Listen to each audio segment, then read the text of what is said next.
നമസ്കാരം. Consultant four dream home എന്ന ഞങ്ങളുടെ യൂട്യൂബ് ചാനലിലെ പുതിയൊരു അധ്യായത്തിലേക്ക് ഏവർക്കും സ്വാഗതം. വീഡിയോയിലേക്ക് പോകുന്നതിന് മുമ്പ് നിങ്ങൾക്ക് ഞങ്ങളുടെ വീഡിയോ ഇഷ്ടപ്പെടുവാണെങ്കിൽ വീഡിയോ ലൈക്ക് ചെയ്യാനും ഷെയർ ചെയ്യാനും അതുപോലെ ഞങ്ങളുടെ ചാനൽ സബ്സ്ക്രൈബ് ചെയ്യാനും മറക്കരുത്. സോ നമുക്ക് വീഡിയോയിലോട്ട് കിടക്കാം. 2019 നവംബർ 8 പുതിയ കെട്ടിട നിർമ്മാണ നിയമം പ്രാബല്യത്തിൽ വന്നത്. ഈ നിയമം നിലവിൽ വന്നതിനു ശേഷം ഇതിനുള്ള ഡ്രോബാക്സ് പല സംഘടനകളും ചൂണ്ടിക്കാണിച്ചു. അതനുസരിച്ച് മന്ത്രിസഭയിൽ അംഗീകരിച്ച അമെൻമെൻറ്റ്സ് അല്ലെങ്കിൽ ഭേദഗതികൾ എന്തെല്ലാമാണെന്നാണ് ഇന്നത്തെ ഈ വീഡിയോയിലൂടെ ഞങ്ങൾ ഷെയർ ചെയ്യുന്നത്. എല്ലാ വീടിനും മഴവെള്ള സംഭരണി വേണം എന്നുള്ള കെട്ടിട നിർമ്മാണ ചട്ടത്തിൻ്റെ നിബന്ധനയിൽ നിന്നും 5 സെൻറ്റിൽ കുറവുള്ള സ്ഥലത്ത് പണിയുന്ന വീടുകളും 300 മീറ്റർ സ്ക്വയർഡ് ഏരിയയിൽ താഴെയുള്ള വീടുകളും ഒഴിവാക്കപ്പെടും. അടുത്ത ഭേദഗതി വന്നിരിക്കുന്ന ഫ്ലോർ ഏരിയ റേഷ്യോയിലാണ്. ഫ്ലോർ ഏരിയ റേഷ്യോ എന്ന് പറയുന്നത് തറ വിസ്തീർണ അനുപാതമാണ്. അതായത് നമ്മുടെ പ്ലോട്ടിനനുസരിച്ച് ബിൽഡിങ്ങിൻ്റെ വിസ്തീർണം എന്തുമാത്രം ആയിരിക്കണം എന്നുള്ള ആ ഒരു റേഷ്യോയ്ക്കാണ് ഫ്ലോർ ഏരിയ റേഷ്യോ എന്ന് പറയുന്നത്. നമ്മുടെ പുതിയ ഭേദഗതി അനുസരിച്ച് ഫ്ലോർ ഏരിയ റേഷ്യോ കാൽക്കുലേറ്റ് ചെയ്യുന്നത് ടോട്ടൽ ഫ്ലോർ ഏരിയയുടെ ബേസിസിലാണ്. എന്നാൽ പഴയ കേരള ബിൽഡിംഗ് റൂൾസ് 2019 പ്രകാരം ഫ്ലോർ ഏരിയ റേഷ്യോ കാൽക്കുലേറ്റ് ചെയ്യുന്നത് ടോട്ടൽ ബിൽഡപ്പ് ഏരിയയുടെ ബേസിസിലായിരുന്നു. അടുത്തൊരു ഭേദഗതി വന്നിരിക്കുന്നത് സെറ്റ് ബാക്ക് ഡിസ്റ്റൻസിലാണ്. സെറ്റ് ബാക്ക് ഡിസ്റ്റൻസ് എന്ന് പറയുന്നത് നമ്മുടെ ബിൽഡിങ്ങിൽ നിന്നും ബൗണ്ടറിയിലേക്കുള്ള ആ ഒരു ഡിസ്റ്റൻസ് ആണ് സെറ്റ് ബാക്ക് ഡിസ്റ്റൻസ്. അതായത് ബിൽഡിങ്ങിൻ്റെ 4 വശത്തു നിന്നും ബൗണ്ടറിയിലേക്കുള്ള ഡിസ്റ്റൻസ് ആണ് സെറ്റ് ബാക്ക് ഡിസ്റ്റൻസ്. നമ്മുടെ കേരള ബിൽഡിംഗ് റൂൾസ് 2019 പ്രകാരം നമ്മുടെ പ്ലോട്ട് ഒരു റെക്റ്റാങ്കിൾ ഓർ സ്ക്വയർ എന്നൊരു രീതിയിലാണ് സെറ്റ് ബാക്ക് ഡിസ്റ്റൻസ് കൊടുത്തിരിക്കുന്നത്. എന്നാൽ നമുക്കറിയാം നമ്മുടെ കേരളത്തിലെ പ്ലോട്ടുകൾ മിക്കതും ഇറഗുലർ ഷേപ്പാണ്.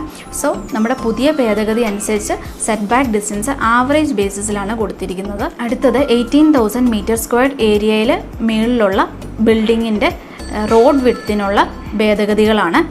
18,000 മീറ്റർ സ്ക്വയർ ഏരിയയിൽ കൂടുതലുള്ള ബിൽഡിങ്സ് വരുന്നതെന്ന് പറയുന്നത് ഹോസ്പിറ്റൽസ് വരും, അതുപോലെ എഡ്യൂക്കേഷൻ ഇൻസ്റ്റിറ്റ്യൂഷൻസ് വരും, അതുപോലെ ഓഫീസസ് വരും, അതുപോലെ ഓഡിറ്റോറിയംസ് ഇവയെല്ലാമാണ് വരുന്നത്. അതിൻ്റെ റോഡ് വിഡ്ത്തിൽ ഉള്ള ഭേദഗതികൾ എന്തെല്ലാമാണെന്ന് നോക്കാം. 18,000 മീറ്റർ സ്ക്വയർഡ് ഏരിയയുടെ മുകളിലുള്ള ബിൽഡിങ്സ് പണിയാൻ പുതിയ ഭേദഗതി അനുസരിച്ച് 8 മീറ്റർ വീതിയുള്ള റോഡ് മുമ്പിലുണ്ടെങ്കിൽ നിർമ്മാണം അനുവദിക്കും. എന്നാൽ നിലവിലുള്ള കേരള ബിൽഡിംഗ് റൂൾസ് 2019 പ്രകാരം 10 മീറ്റർ വീതിയുള്ള റോഡ് മുമ്പിലുണ്ടെങ്കിൽ മാത്രമേ നിർമ്മാണം അനുവദിച്ചിരുന്നുള്ളൂ. കേരളത്തിൽ 8 മീറ്റർ കൂടുതലുള്ള റോഡ്സ് കുറവായതിനാലാണ് ഈ ഭേദഗതി നടപ്പിലാക്കാൻ തീരുമാനിച്ചത്. അടുത്തത് ഇൻഡസ്ട്രിയൽ ബിൽഡിങ്സിൻ്റെ റോഡ് വിഡ്ത്തിലുള്ള ഭേദഗതിയാണ്. പുതിയ ഭേദഗതി അനുസരിച്ച് ഇൻഡസ്ട്രിയൽ ബിൽഡിങ്സിൻ്റെ ഫ്ലോർ ഏരിയ 300 മീറ്റർ സ്ക്വയറിൽ കുറവാണെങ്കിൽ നിർമ്മാണം അനുവദിക്കാനുള്ള മിനിമം റോഡ് വിഡ്ത്ത് എന്ന് പറയുന്നത് 3 മീറ്ററാണ്. അതുപോലെ ഇൻഡസ്ട്രിയൽ ബിൽഡിങ്ങിൻ്റെ ഫ്ലോർ ഏരിയ 300 മീറ്റർ സ്ക്വയറിനും 1500 മീറ്റർ സ്ക്വയറിനും ഇടയിലാണെങ്കിൽ നിർമ്മാണം അനുവദിക്കാനുള്ള മിനിമം റോഡ് വിഡ്ത്ത് എന്ന് പറയുന്നത് 3.6 മീറ്ററാണ്. അതുപോലെ ഇൻഡസ്ട്രിയൽ ബിൽഡിങ്ങിൻ്റെ ഫ്ലോർ ഏരിയ 1500 മീറ്റർ സ്ക്വയറിനും 6000 മീറ്റർ സ്ക്വയറിനും ഇടയിലാണെങ്കിൽ നിർമ്മാണം അനുവദിക്കാനുള്ള മിനിമം റോഡ് വിഡ്ത്ത് എന്ന് പറയുന്നത് 5 മീറ്ററാണ്. അതുപോലെ ഇൻഡസ്ട്രിയൽ ബിൽഡിങ്ങിൻ്റെ ഫ്ലോർ ഏരിയ 6000 മീറ്റർ സ്ക്വയറിൽ കൂടുതലാണെങ്കിൽ നിർമ്മാണം അനുവദിക്കാനുള്ള മിനിമം റോഡ് വിഡ്ത്ത് എന്ന് പറയുന്നത് 6 മീറ്ററാണ്. എന്നാൽ നിലവിലുള്ള കേരള ബിൽഡിംഗ് റൂൾസ് 2019 പ്രകാരം 4000 മീറ്റർ സ്ക്വയർഡ് ഏരിയയിൽ മുകളിലുള്ള ഇൻഡസ്ട്രിയൽ ബിൽഡിങ്സ് പണിയുവാൻ 10 മീറ്റർ റോഡ് മുമ്പിലുണ്ടെങ്കിൽ മാത്രമേ നിർമ്മാണം അനുവദിച്ചിരുന്നുള്ളൂ.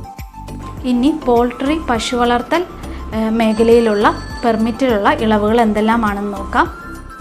1000 കോഴികൾ, 20 പശുക്കൾ, 50 ആടുകൾ തുടങ്ങിയവയെ വളർത്തുന്നതിന് നിർമ്മിക്കുന്ന കെട്ടിടങ്ങൾക്ക് പെർമിറ്റിൻ്റെ ആവശ്യമില്ല.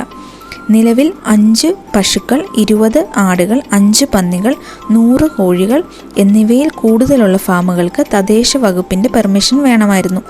സുഭിക്ഷ പദ്ധതിയിൽ ഉൾക്കൊള്ളിച്ചുകൊണ്ടാണ് ഈ ഇളവുകൾ നൽകുവാൻ പോകുന്നത്.